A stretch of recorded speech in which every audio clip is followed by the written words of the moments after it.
Lectura del Santo Evangelio según San Lucas. Un día Jesús estaba enseñando, y estaban también sentados ahí algunos fariseos y doctores de la ley, venidos de todas las aldeas de Galilea, de Judea y de Jerusalén. El poder del Señor estaba con él para que hiciera curaciones. Llegaron unos hombres que traían en una camilla a un paralítico y trataban de entrar para colocarlo delante de él. Pero como no encontraban por dónde meterlo, a causa de la muchedumbre, subieron al techo, y por entre las tejas lo descolgaron en la camilla y se lo pusieron delante a Jesús. Cuando él vio la fe de aquellos hombres, dijo al paralítico: «Amigo mío, se te perdonan tus pecados». Entonces los escribas y fariseos comenzaron a pensar: ¿quién es este individuo que así blasfema? ¿Quién, sino solo Dios, puede perdonar los pecados? Jesús, conociendo sus pensamientos, les replicó: ¿qué están pensando? ¿Que es más fácil decir, se te perdonan tus pecados, o levántate y anda? Pues para que vean que el Hijo del Hombre tiene poder en la tierra para perdonar los pecados, dijo entonces al paralítico: yo te lo mando, levántate, toma tu camilla y vete a tu casa. El paralítico se levantó inmediatamente en presencia de todos, tomó la camilla donde había estado tendido y se fue a su casa glorificando a Dios. Todos quedaron atónitos y daban gloria a Dios, y llenos de temor decían: hoy hemos visto maravillas. Palabra del Señor.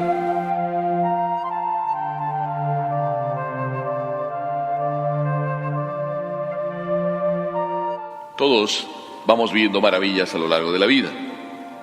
Me tocó oír la historia verdadera de una familia que iban a festejar los 50 años de casados. Y iban a festejar los 50 años de casados, los 17 hijos que había tenido la familia, más los 75 nietos menos un brazo. Así fue la historia. Los 75 nietos menos un brazo. Porque la historia había transcurrido unos meses antes, en que también habían ido a celebrar un aniversario. Y entonces, cuando iban de viaje, el autobús se volcó. Tuvieron un accidente. Gracias a Dios, después de que el autobús dio tantas vueltas, no murió afortunadamente nadie. Pero una de las niñas perdió completamente un brazo, uno de las nietas. Y así de que en la fiesta de los 50 años, aquella nieta estaba ahí, pero sin un brazo. Y a alguien se le ocurrió preguntarle a la nieta: oye, ¿pero no estás triste porque te quedaste sin brazo? Y ella respondió: más triste hubiera estado si me hubiera quedado sin el corazón, o paralítica. Al menos mi corazón sigue latiendo, no soy paralítica y mi corazón late. Milagro, ¿verdad? Todos salieron vivos, y esta niña también. Y me tocó conocerla, tan alegre vive y sin ningún trauma.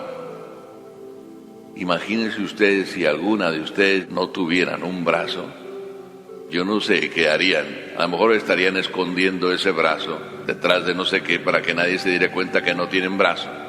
Y aquella niña, ningún trauma de este estilo. Más triste hubiera sido si mi corazón no latiera. En la vida existimos muchos milagros vivientes.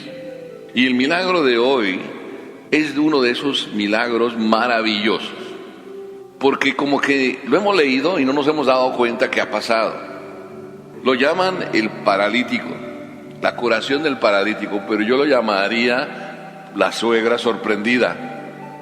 Porque el Evangelio no nos dice, pero se supone que es la casa de la suegra de Pedro, la casa de Pedro, donde Jesús está predicando. Por otros evangelios lo deducimos.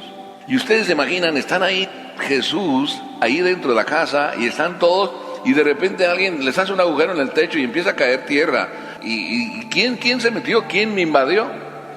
Y el Evangelio no nos habla de que la suegra se sorprendió y empezó a dar gritos: ¿quién me está rompiendo mi casa y mi techo? Y tampoco Jesús hace aspavientos y grita: ¿quién está aquí destrozándonos y cambiándonos nuestro plan?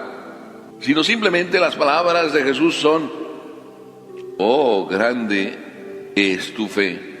Grande era la fe que ningún obstáculo impidió que llegaran a Jesús. La fe era tan grande que no pudiendo llegar a Jesús por el camino normal, llegaron a Jesús por el camino extraordinario, el techo. Todos los hombres impedían que éste llegara a Jesús. Nosotros somos o podemos ser igual, a lo mejor no. Cuando nosotros queremos llegar a Jesús o queremos buscar a Jesús, queremos que Jesús nos dé una solución y empezamos a encontrar miles de obstáculos. ¿Cuántas veces nosotros queremos llegar a Jesús? Es decir, queremos encontrar a Jesús. El esposo, la esposa. La esposa quiere encontrar a Jesús porque siente que Él va a ser la solución a la vida y a sus problemas. Y a lo mejor la gente le estorba y a lo mejor el marido es el primero que le estorba porque el marido va haciendo los comentarios negativos en torno a Jesús. ¿O cuántos de nosotros a lo mejor queremos también llegar a Jesús en un domingo y encontramos que hay demasiada gente aquí? Y toda la gente a lo mejor nos distrae con su manera de vestir, decimos, nos distrae porque están hablando, pero no llegamos a Jesús. ¿Por qué no llegamos a Jesús? ¿Porque todos los obstáculos decimos que nos impiden a Jesús? ¿O porque el mayor obstáculo somos nosotros, que somos como paralíticos de alma, como paralíticos de corazón? Las peores parálisis que impiden llegar a Jesús son las parálisis del corazón. Bien decía esta niña, me quedé sin brazo, pero no sin corazón. Porque donde Jesús quiere llegar no es a que físicamente Él lo tengamos enfrente o Él esté enfrente de nosotros, sino que esté dentro de nuestro corazón. A mí me llama mucho la atención cómo las mamás, en el momento de la primera comunión, cómo su mamá les explicaba la vida de Jesús. Mi mami nos decía, vas a recibir a Jesús, hijo, ahí en tu corazón, prepara tu corazón, guarda silencio. Qué hermoso que tu corazón sea el lugar donde Jesús se hospede. No es simplemente que lo recibes en tu boca, pasa por el esófago, llega a tu estómago y ya Jesús ni siquiera te acordaste de Él. Las verdaderas soluciones a ese encuentro con Jesús, cuando se tiene fe, se hallan. Este paralítico llegó a Jesús, aunque fuera por el techo. ¿Qué malabarismos habrían hecho aquellos para bajarlo desde el techo y que cayera como tenía que caer? No que ahí entonces otro pie se le rompiera. Por eso cuando todo eso iba sucediendo, como en cámara lenta bajándolo, Jesús seguramente estaría contemplando aquella escena y todos también de curiosos harían lo mismo, hasta que Jesús, al ver, como dice el Evangelio, la fe, dice, hombre, tus pecados te son perdonados. Me llama la atención esta respuesta, como llamó la atención esa respuesta de todos los fariseos que estaban ahí. Jesús no le dijo, quedas curado.